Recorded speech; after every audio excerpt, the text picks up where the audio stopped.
This is the Kitchen Sink WP podcast, episode 525. I program my home computer. We have a server crash, 404 error, page not found, links aren't working, system is crashing, system is crashing, system is crashing.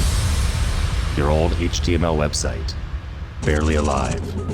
We have the technology. We have WordPress. A new website, better than it was before. Better, stronger, faster.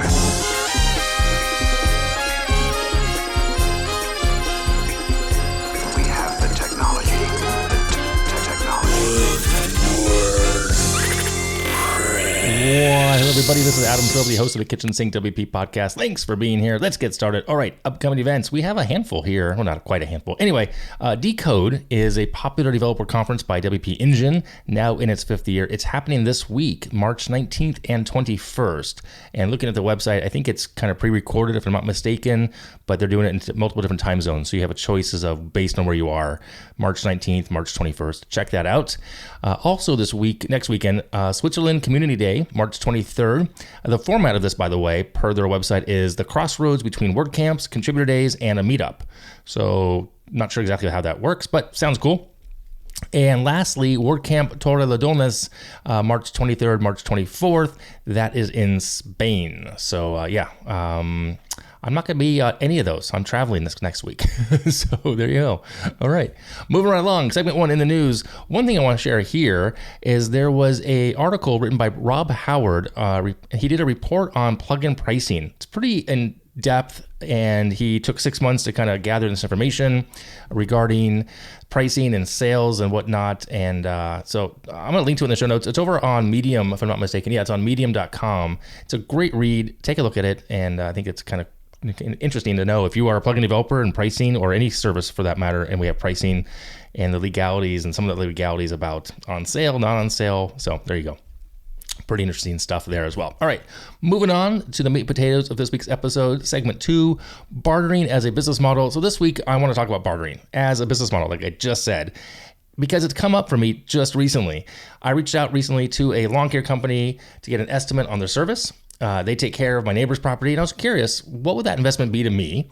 So I went over about a week ago, and I asked the employees who were doing the service what the cost would be. And they said I'd have to reach out to talk to the owner via the website or email. So I did. I went to the website. I took a picture of the truck, went to the website. Website was down. By chance, in Googling the name of the company, they have a Facebook page, though it hasn't been updated in 2 years. But there was an email for the owner, so I did that. I emailed the owner requesting an estimate, told him my address, and I mentioned in the email that I went to the website first, but it was down. It's pretty easy to see what's going on there. It's registered still. They still own it because I looked it up. I also indicated in my email as a PS that my company builds websites. That's why I was looking to tell him this as well. Anyway, within a few hours, he indicated that they would need to see the property first, which is completely fair because we also do discovery before quoting prices on projects. And then he emailed me after that saying that he was in the area. I was actually out of the area when he came by to look at the house, and he didn't want to disturb us because it wasn't scheduled. Totally fine. Really professional, actually, which I really appreciate. So he said if he can give him a call to discuss the property in question and his website. So that got me thinking, I think he might want to barter. So in checking the history of this podcast, the episode library, I'm not sure I've ever done an entire episode on bartering. So I'm like, well, here we are. I have done this in the past. I've actually done bartering when I was doing more photography work. I bartered for chiropractic services in exchange for some headshots, and it worked out really well for me. We'll talk about that in a minute here. So doing research, looking online, figuring out a few things, what to share here. Here are 5 things to consider if you find yourself in this scenario, bartering for business, kind of a trade. So first and foremost, value the barter. You really do need to evaluate the value of the goods or services being offered in exchange for your services. In my case, web agency services. I want to make sure that the value is comparable to what I'm getting in cash. Like the trade is fair, because I don't want to undersell my expertise or have a lopsided trade. Case in point, when I did the trade for the chiropractic services, I actually had a friend of mine call up from out of state, call the office, ask the front desk how much was each adjustment, and or do they offer packages. And it seems kind of sly and covert, but you know what? It made sense because I didn't want my name to show up on the caller ID and that I would get some inflated price to have it be a skewed valuation process. So I wanted an unfiltered answer, and I got it, and it worked out really well. Actually, that chiropractor, who's a friend as well now, she said, how did you come up with the trade of photography services for how many sessions? I told her what I did. She was like, that's smart. So I don't feel bad at all about doing that. All right. Second thing here, compatibility and relevance.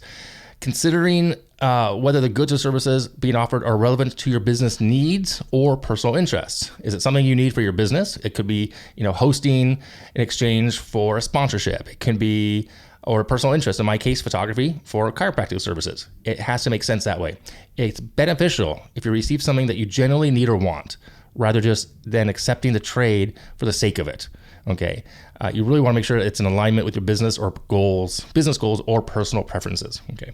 Third thing here, and this is kind of a gray area in my mind because I'm not a professional in the sense of for taxes or financials. So consult with a legal or tax professional to understand any implications of bartering. In some areas, states and cities, bartering transactions still might be subject to taxes. You might be surprised to get a 1099 of some sort if that trade is in that area. Again, you're going to want to talk to your tax professional. I am not that person, that is for sure. But make sure that you comply with those relevant laws in your area so not to be unexpectedly get a tax bill because of it. Okay.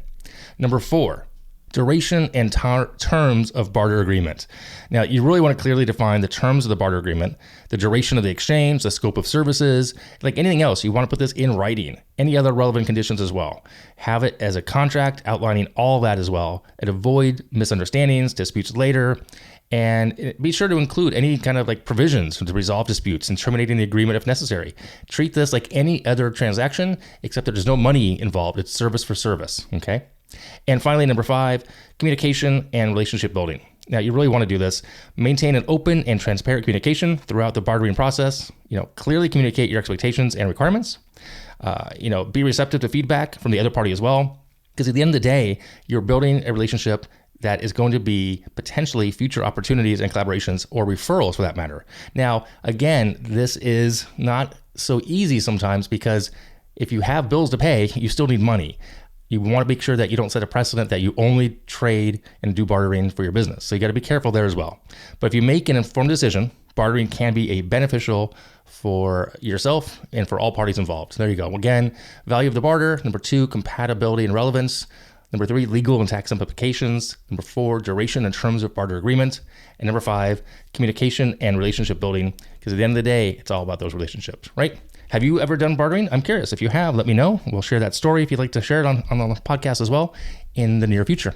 All right, moving on. Segment 3, tip and tool of the week. This week's tip, it's a website for those of you who are looking for work. A handful of my friends locally in this area of Raleigh have been laid off recently or getting laid off. So I was just researching some stuff. It's called peoplefirstjobs.com. I don't have any connection to them. I just kind of came across it recently. I'm not sure how or where, but it's kind of cool looking. And a lot of them are remote jobs. So peoplefirstjobs.com if you're looking for work. All right, I'm going to wrap it up there. If you have any questions, go ahead, send it in via email, adam@KitchensinkWP.com, or use that speak pipe function on the website. If you don't support the show, you can become a Patreon, kitchensinkwp.com/Patreon. You can also buy me a coffee there. You can sponsor the show. There's a form on the website. Fill it out. Get right back to you. Thanks for listening. See you next week. Now go out and do some awesome things with WordPress. All right. Bye-bye.